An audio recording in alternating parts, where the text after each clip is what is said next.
मई दीदी जाथे। 2 मई आई भी और चली भी गई, लेकिन नहीं गई तो दीदी यानी कि ममता बनर्जी वो मुख्यमंत्री बनी ही रही। उन्होंने खेला कर दिया। लेकिन पिछले कुछ दिनों से ममता बनर्जी जो खेला कर रही हैं, उससे लगता है कि या तो ममता बनर्जी ईडी, सीबीआई और दूसरी जांच एजेंसियों से डर गई हैं, या फिर उनका पुराना रिश्ता फिर से गहराने लगा है, जिसमें वो प्रधानमंत्री मोदी को शॉल तक गिफ्ट किया करती थी। आखिर क्या है ममता बनर्जी के पीएम मोदी की तारीफ के मायने, और क्यों ममता बनर्जी की ये तारीफ 2024 में पूरी विपक्षी एकता की लंका लगा सकती है? आज बात इसी मुद्दे पर। नमस्कार, मैं हूं अविनाश और आप देख रहे हैं अनकट। मुझे नहीं लगता कि ईडी, सीबीआई और दूसरी केंद्रीय एजेंसियों के दुरुपयोग के पीछे प्रधानमंत्री नरेंद्र मोदी का हाथ है। ये बीजेपी के राज्य और केंद्रीय स्तर के कुछ नेता हैं जो हमारे खिलाफ ऐसी साजिश कर रहे हैं। ये बयान है पश्चिम बंगाल की मुख्यमंत्री और बीजेपी पीएम मोदी की धुर विरोधी ममता बनर्जी का, जिनके सुर फिलहाल बदले हुए नजर आ रहे हैं। कभी प्रधानमंत्री नरेंद्र मोदी के खिलाफ मोर्चा खोलने वाली ममता बनर्जी अब पीएम मोदी की तारीफ कर रही हैं।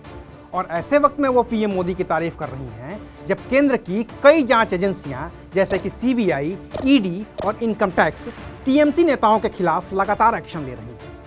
टीएमसी के कई नेता जेल में बंद हैं और कई नेताओं पर गिरफ्तारी की तलवार लटक रही है। तो क्या इन एजेंसियों के हाथ ममता बनर्जी तक भी पहुंच रहे हैं, जिससे ममता बनर्जी डर गई हैं और इसी वजह से उन्हें अपने धुर विरोधी प्रधानमंत्री मोदी की तारीफ करनी पड़ रही है? या फिर बात कुछ और ही है? पहली नजर में तो लगता है कि ममता बनर्जी को जांच एजेंसियों का ही डर सता रहा है, क्योंकि साल 2014 के बाद जितने भी विपक्षी नेताओं पर ईडी, सीबीआई और इनकम टैक्स की सख्ती हुई है, उसमें सबसे ज्यादा केस टीएमसी नेताओं के खिलाफ ही है।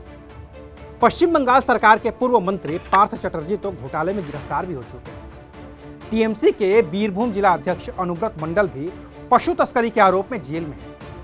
और ईडी तो कोयला तस्करी के मामले में ममता बनर्जी के भतीजे अभिषेक बनर्जी से भी लगातार पूछताछ कर रही है। अभिषेक की पत्नी रुजिरा बनर्जी, भाभी मेनका गंभीर, कानून मंत्री मलय घटक और कई दूसरे अधिकारियों से भी ईडी ने पूछताछ की है। केस अब भी चल रहा है। तो क्या इसकी आंच सीधे ममता बनर्जी तक भी पहुंच रही है, जिससे बचने के लिए वो अब प्रधानमंत्री नरेंद्र मोदी की तारीफ कर रही हैं? लेकिन अगर ऐसा होता तो ममता बनर्जी गृह मंत्री अमित शाह को भी लपेटे में नहीं ले रही होती।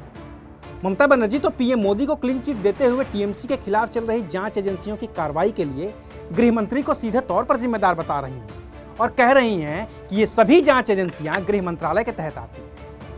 अब ऐसा तो हो नहीं सकता कि ममता बनर्जी पीएम मोदी की तारीफ करें और अमित शाह पर आरोप लगाएं तो उन्हें जांच एजेंसियों से बचने का मौका मिल जाएगा। तो फिर क्या वजह है कि ममता बनर्जी पीएम मोदी की तारीफ कर रही हैं? अगर थोड़ा और गौर से देखें तो साफ दिखता है कि ममता बनर्जी का पीएम मोदी की तारीफ करना खुद को जांच एजेंसियों की सख्ती से बचाए जाने से ज्यादा विपक्ष को दी जा रही धमकी जैसा है। ऐसा इसलिए क्योंकि ममता बनर्जी ने पिछले कुछ वक्त तक विपक्षी एकता की भरपूर कोशिश की थी और वो उस विपक्षी एकता की ताक में थी जिसमें पूरा दारोमदार ममता बनर्जी पर ही आ जाता। तब उन्होंने सोनिया गांधी से लेकर अरविंद केजरीवाल, शरद पवार, शिवसेना नेता संजय राउत, चुनावी रणनीतिकार प्रशांत किशोर के साथ ही कुछ पत्रकारों से भी मुलाकात की थी। ये विपक्षी एकता कितनी कामयाब हुई, इसका नजारा तो इस मुलाकात के ठीक बाद हुए राष्ट्रपति चुनाव में ही दिख गया, जहां बिखरे हुए विपक्ष की वजह से एनडीए उम्मीदवार द्रौपदी मुर्मू ने विपक्ष के उम्मीदवार यशवंत सिन्हा को बड़े अंतर से मात दी। बाकी तो नीतीश कुमार भी विपक्षी एकता के सूत्रधार बनने की भरपूर कोशिश कर ही रहे हैं और विपक्ष की ओर से उन्हें फिलवक्त थोड़ी तवज्जो भी मिल रही है।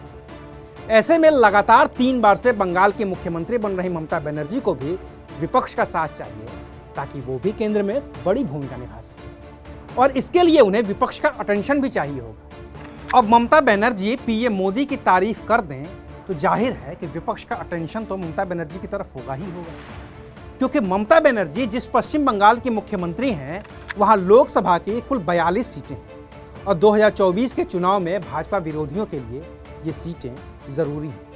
तो शायद ममता बनर्जी पीएम मोदी की तारीफ करके विपक्षी नेताओं को संदेश देने की कोशिश कर रही हैं कि अगर उन्हें नजरअंदाज किया गया 2024 विपक्ष के लिए भारी पड़ सकता है। बाकी तो कोई वजह नजर नहीं आती कि ममता बनर्जी पीएम मोदी की तारीफ करें। ईडी, सीबीआई से डरती तो वो पीएम मोदी के साथ ही केंद्रीय गृह मंत्री अमित शाह की भी तारीफ कर रही होती। बाकी आप बताइए कि आखिर क्यों ममता बनर्जी पीएम मोदी की इतनी तारीफ कर रही है? कमेंट बॉक्स में लिखिए अपना जवाब और देखते रहिए।